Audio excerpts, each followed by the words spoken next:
Educación para la emancipación. Creando comunidad. Buenos días a todos. Agradecemos la presencia de cada uno de ustedes para estar aquí y escuchar la interesantísima actividad y participación del doctor Gustavo Leal, que como todos sabemos es un especialista en seguridad social. La presidenta Claudia se contentó con plantear el problema en términos de pensión digna y no es correcto que lo plantee así como lo vamos a ver. ¿Por qué una autopensión en Afore INS 97 o en ISSSTE 2007 es neoliberal? Esa es la pregunta. El modelo de autopensión consiste en que los trabajadores acumulan individualmente los recursos que financiarán su propia pensión al final de su vida laboral sin la garantía directa del Estado para garantizar un nivel mínimo digno de pensión, salvo los complementos marginales, como la pensión mínima garantizada o mal llamada pensión universal para los adultos mayores, que como ya dije, aunque sea un oportuno apoyo, no alcanza el estatuto de una pensión propiamente dicha ganada por años de servicio.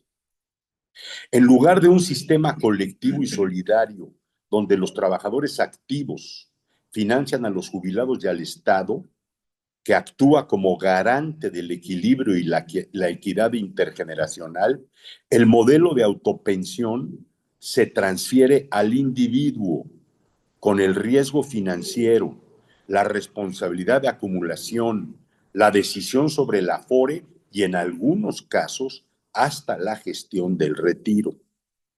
Con la reforma de Zedillo IMSS 97 se sustituye el sistema anterior de beneficio definido por uno de capitalización individual.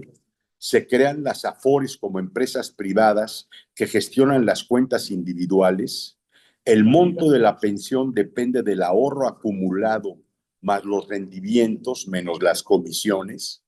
Y la pensión opera bajo la modalidad de renta vitalicia o retiro programado, ambos contratados en el mercado, y el Estado deja de garantizar directamente una pensión proporcional al salario o sueldo base cotizado por el trabajador.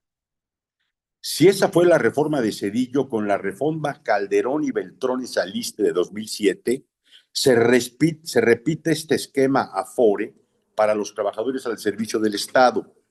Se introduce una Afore pública pensionista, un bono de reconocimiento, bono de pensión ISSSTE, para quienes optaron por migrar del sistema anterior al nuevo, y se privatiza la administración, individualizando la acumulación y el riesgo igual que en el IMSS.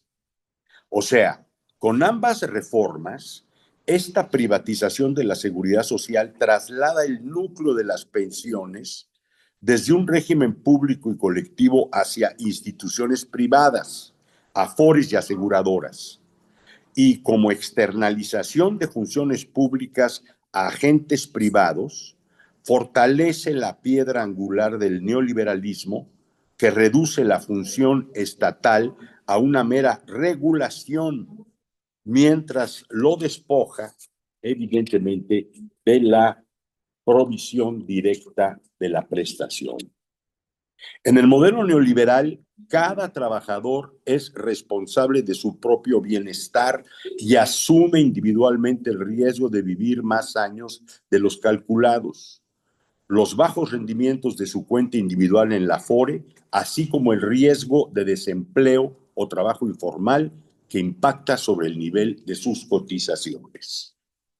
Así que además de que ambas reformas liberan al Estado de la obligación constitucional de financiar de forma estable y progresiva el sistema de pensiones, la pensión deja de ser un derecho social constitucional, transformándose en un bien de mercado.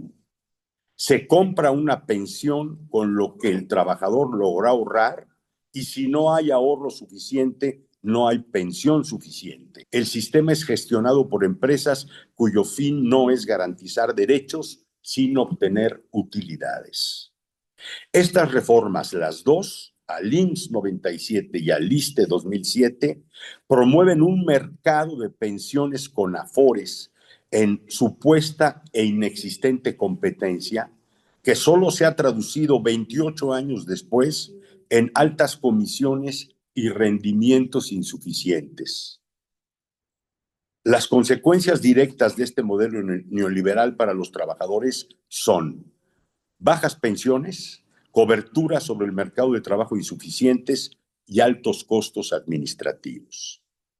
Así que el modelo de autopensión en Afore, impuesto en las dos reformas, es absolutamente neoliberal porque privatiza la administración de las pensiones, individualiza la responsabilidad del retiro, reduce la función del Estado agente financiero regulador y pagador de complementos pensionarios, mercantiliza un derecho social y desvincula la pensión del salario y de la historia laboral colectiva. Son dos graves golpes que México enfrentó desde 97 y que están intactos al día de hoy.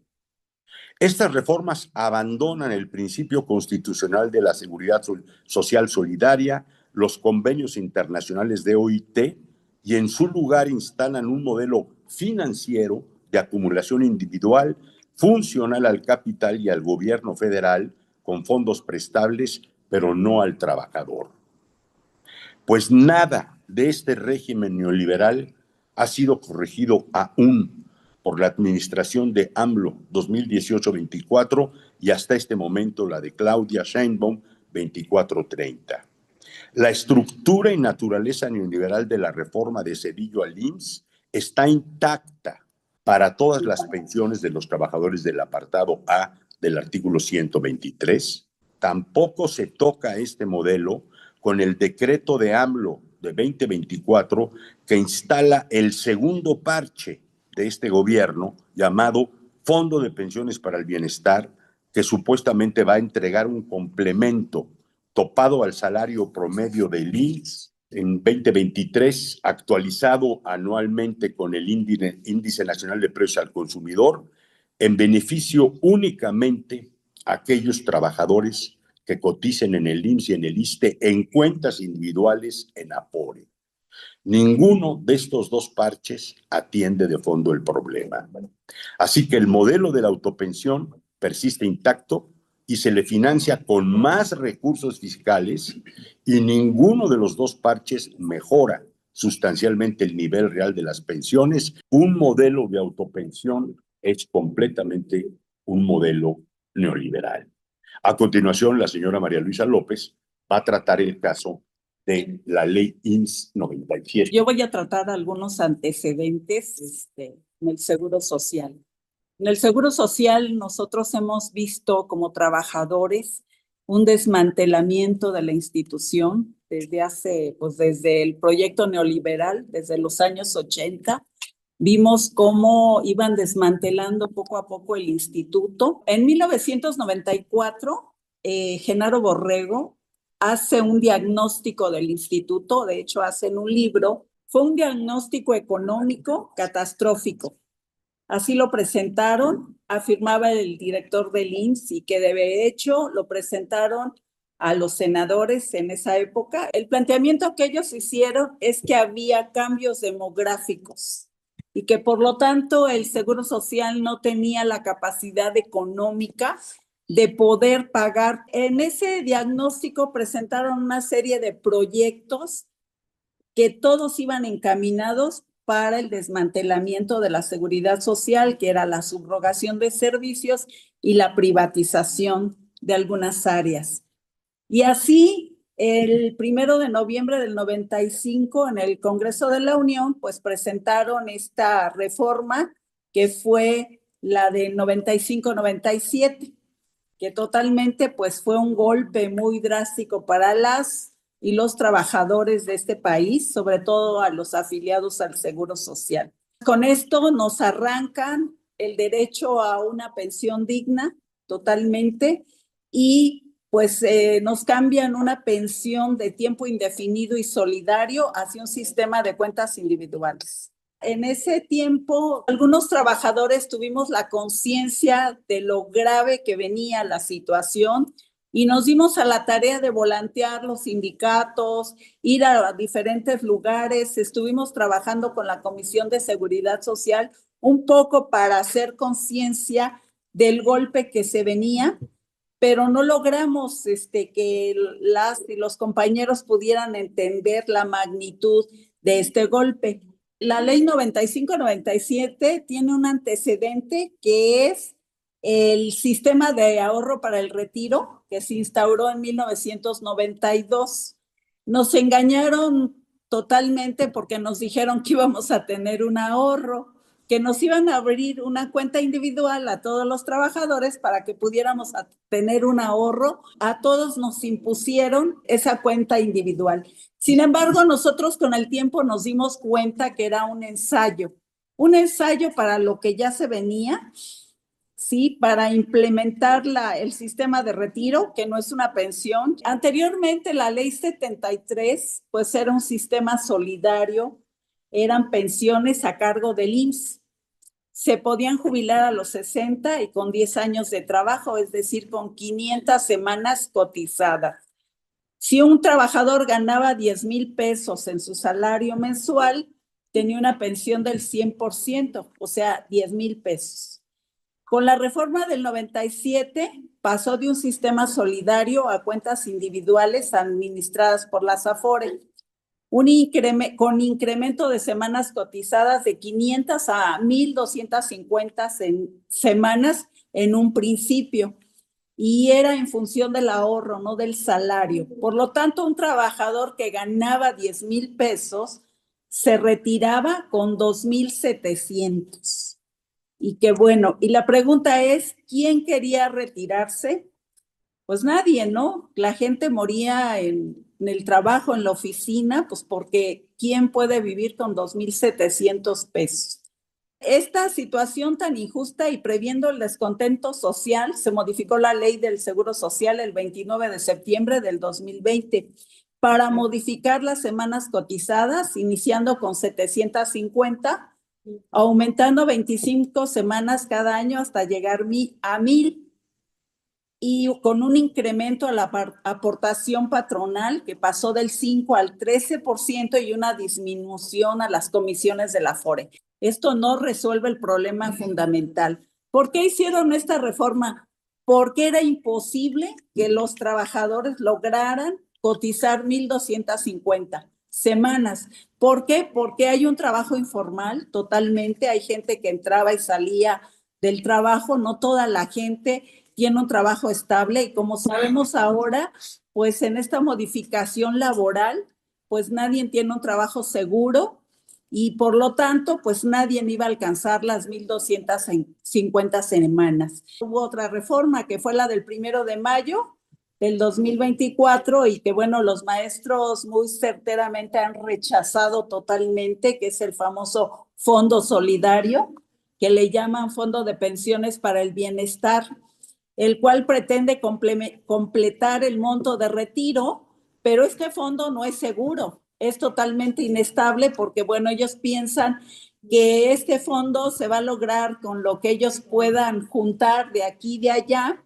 sobre todo con las obras que tienen, las ganancias del Tren Maya. Una de las demandas de los trabajadores, y lo hemos dicho y lo hemos seguido diciendo, es la abrogación de la ley del Seguro Social 95 y 97, que es lo que realmente queremos, porque pues las Afores son empresas privadas, la mayoría son pues es un capital financiero que de alguna manera está jineteando nuestros ahorros y que bueno, es nuestro dinero, pero no tenemos derecho a tomarlos hasta que nos retiremos, y bueno, y de esta parte pues nos van a dar muy poco. ¿Por qué? Porque hay una serie de requisitos, como ya comentaba el doctor Gustavo Leal, que es, por ejemplo, las modalidades de retiro, que son totalmente tremendas, difíciles, la renta vitalicia, que es una pensión de por vida, que se tiene que contratar una aseguradora, que es lo que no sabe la gran mayoría de los trabajadores. Yo creo que el fondo de esto es fortalecer las aseguradoras en México, que son las que van a jinetear todo el dinero y al final todos tenemos que contratar una aseguradora. Han pasado más de 28 años y todavía no hay una conciencia de la clase trabajadora en general de cómo está la situación y que bueno, pues tenemos que seguir luchando porque esta se abrogue. Esa reforma al IMSS de 97 tiene por detrás el SAR 92, entonces aquí es muy importante que hagamos una distinción. El SAR 92 es un diseño de la tecnocracia de Salinas, de Pedro Aspe, y ahí lo que se proponía es un trabajador tiene derecho a una pensión, pero le vamos a abrir una cuenta individual y le vamos a poner 2% de recursos federales para que cuando se jubile, ese dinero que iba a estar en un banco, en una cuenta individual, se sume a la pensión de beneficio definido que tenía. Pero ¿qué sucedió? Recordarán ustedes. Vino el efecto tequila, la salida terrible de Salinas del poder y la llegada del doctor Zedillo. No hay gobierno más neoliberal en el periodo desde 1982 hasta Peña que el de Zedillo. Es el gobierno que hace los cambios más profundos. Y ahí es donde entra la reforma del IMSS, señora María Luisa, de 97, y ahí viene el cambio. Zedillo, junto con el Banco Mundial, y recordarán ustedes el dinero que le prestó Clinton al gobierno mexicano para salir del efecto tequila, exigieron la reforma de 1997 al IMSS y le dieron la vuelta, porque entonces esa cuenta individual que tenía 2% del SAR se volvió el fondo de pensiones de los trabajadores a partir de 1997 en Ley 97. Por supuesto, lo que estaba en la Ley 73, pues se quedaron con sus derechos, pero todos los nuevos, hace 28 años, a partir de 1997, ya no tienen un fondo solidario, sino lo que tienen es esa cuenta individual que inventó ASPE en el SAR 92. La idea de Salinas con esa cuenta individual era fortalecer el bajo nivel de la pensión por beneficio definido. ¿Por qué? Porque como la pensión depende de los salarios y los salarios venían golpeados, se acordarán ustedes, desde 82, y ellos no habían tomado medidas. Acuérdense este argumento famoso de que un incremento al salario traía la inflación, el pago por prestaciones afuera que no impactaba el salario base de cotización. Como no hicieron nada, pues entonces habían metido ese 2% para darle a los jubilados cuando pasaran al retiro ese dinero. Pero con Zedillo se volteó y entró el sistema de cuentas individuales.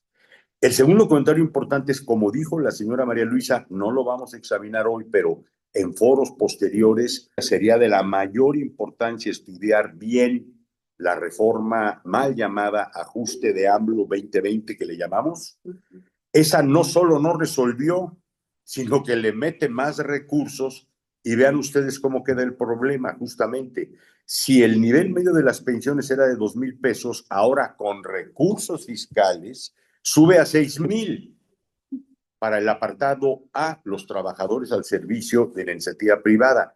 Ayer mismo, en esta conferencia matutina en la que se habló de las superpensiones, esas que están bailando en la Compañía de Luz y Fuerza del Centro y en Pemex, donde dicen que hay pensiones de 1,000,000 de pesos, ¿cómo puede ser eso? Bueno, pero se dijo ayer en esa mañanera que el promedio de la pensión, como diciendo, bueno, estos tienen estas pensiones tan altas, pero vean lo que dijeron, que eso nos da la razón. Cuando el promedio de las pensiones mexicanas, Pedro, son 7,000 pesos, la presidenta no puede decir que 7,000 pesos en promedio sea una pensión digna después de 30 años de servicio. Sobre el problema que mencionó muy bien la señora María Luisa, porque ahí estamos ya en el apartado B, el Fondo de Pensiones para el Bienestar es la única ley que tenemos de seguridad social que se compromete diciendo que si no tiene recursos no paga.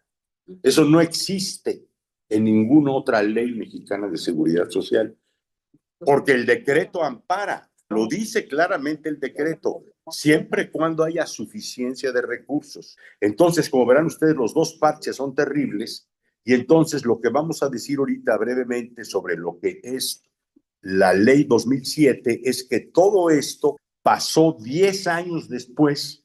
La ley del IMSS es 97, la del ISSSTE es 2007. Por más que se les dijo, era una repetición 10 años después que algo que ya sabíamos que nunca iba a poder pagar pensiones dignas. Y eso es el momento en que nos encontramos cuando la Coordinadora Nacional de Trabajadores de la Educación levanta y pone sobre la mesa en la primavera 2025 la demanda de abrogación de la ley del ISSSTE. Lo que se está poniendo sobre la mesa entonces es esto. ¿Dónde empezó el problema? En 2025, el problema empezó porque el presidente López Obrador tuvo 18 reuniones con la coordinadora y luego hubo con Claudia Yamlo otras 3 más, ¿verdad? En total 21 reuniones. Pero ya la de Claudia es en diciembre, son 21 reuniones. ¿Y qué pasa en la mañanera del 14 de enero? Aparece Martí Batres con una propuesta nueva, que es la siguiente: cobrarnos a todos los trabajadores del apartado B, arriba de las 10 sumas, una cantidad extra para financiar el seguro de salud del ISSSTE. Él lo que decía es que pague más el que más tiene. Pero ¿quién generó el déficit del seguro de salud del ISSSTE? Pues nosotros, los del apartado B, no. Eso evidentemente viene del diseño de la ley 2007. La presidenta tuvo un acto inteligente, retiró la iniciativa. La presidenta retira, pero ¿qué hace? Se apoltrona atrás y entonces aparece el argumento, desde mi punto de vista, muy frágil, que es: no tengo recursos para atender la ley y atender el pedido de la coordinadora. No, señora presidenta, este es un asunto de importancia nacional. Son las pensiones de todos los trabajadores, no el magisterio, que fue otra distorsión que metían, ¿no? Entonces, desde ahí tenemos el paquete de 5 defensas que ha hecho la presidenta y que voy a mencionar. Primero, lo que ella presentó como decreto de quitas. La iniciativa que retiró no tenía decreto de quitas. Esos ya venían de acciones previas del ISSSTE. Pero ella dijo: con esto estoy respondiendo a la demanda. No. El decreto de quitas no estaba en la iniciativa retirada. Segundo, el decreto de congelamiento de la edad. Ese decreto ya no se pudo discutir, porque la presidenta, recordarán ustedes, estaba ya muy incómoda y rompió el diálogo. ¿Qué pasó entonces? Ella presenta un decreto de congelamiento que yo con mi equipo examiné a lupa, incluso lo comentamos en la Asamblea Nacional Representativa del 28 de mayo, y yo lo que sostuve es que lo que estaba presentando la presidenta como decreto no era lo que se estaba pidiendo. ¿Por qué? Porque en el artículo 10º transitorio, que es de la ley del ISSSTE, se establece un calendario. Los trabajadores del artículo 10º transitorio tienen que cubrir los requisitos para pasar a la pensión de jubilación, pero tienen que cumplir también con la tabla, que fue lo que metió la ley. Entonces, el decreto lo que tenía que haber hecho es premiar a los que más han cotizado y ya deberían ser honrados con salir para estar en el retiro. Y eso no hace el decreto. El decreto, para que la Secretaría de Hacienda ahorre, sigue siendo solo para los que vienen inmediatamente atrás, no los que más han cotizado. Eso es muy importante. Y entonces la contrapropuesta que yo presenté a la CENTE era para discutir con la presidenta otro calendario de edad. Pero ahora, ¿a cuántos benefician? ¿Cuántos trabajadores tenemos en pensionista? Probablemente 770,000. Hay menos del 25% de los trabajadores del apartado B, trabajadores al servicio del Estado. El problema, evidentemente, está en los trabajadores de cuentas individuales. Pero en ese universo, la presidenta dijo: me salió muy caro. Volvemos a su argumento de la fragilidad financiera. Pero si se hubiera discutido, esa tabla podía haber sido estructuralmente mejorada. Y sin embargo, ella la decretó ya. Eso no quiere decir que en el futuro cercano se pudiera volver a discutir. Porque como siempre explico, un decreto no tiene el mismo peso que una iniciativa. ¿Por qué? Porque el decreto es una iniciativa presidencial y la iniciativa pasa por las cámaras, donde está la representación popular. Entonces, sí es muy importante el decreto, pero no es intocado. Tercer elemento, el incremento del 10%. El 15 de mayo, Día del Maestro, les dan el 10% de incremento, 9% retroactivo a enero y un 1% extra en septiembre. Nunca los trabajadores del Estado habían ganado semejante incremento. ¿A quién se debe? A la movilización magisterial. ¿Para qué? Para pues desmovilizar. Y así fue, porque ¿qué pasó inmediatamente? Alfonso de Cepeda, que dijo que le parecía extraordinario y un esfuerzo muy grande. Ese es el senador plurinominal de Morena. Bueno, pero en la FESE, ¿quién está en la FESE? Marco Antonio García Ayala dirigió el sindicato del Seguro Social, de la Secretaría de Salud 25 años y ahorita es el nuevo director de la FESE. Ese ha platicado mucho con la secretaria de Gobernación, Rosa Isela Rodríguez, en una campaña franca para desmovilizar a los trabajadores del apartado B. Y ese lo primero que dijo es, miren ustedes, los trabajadores al servicio del Estado, por favor, guarden esta declaración. No estamos de acuerdo con que se modifique la ley del ISSSTE porque eso sería retrógrada. Esa es la declaración de Marco Antonio García Ayala. Y platicando siempre con Rosa Isela Rodríguez, dijo algo más.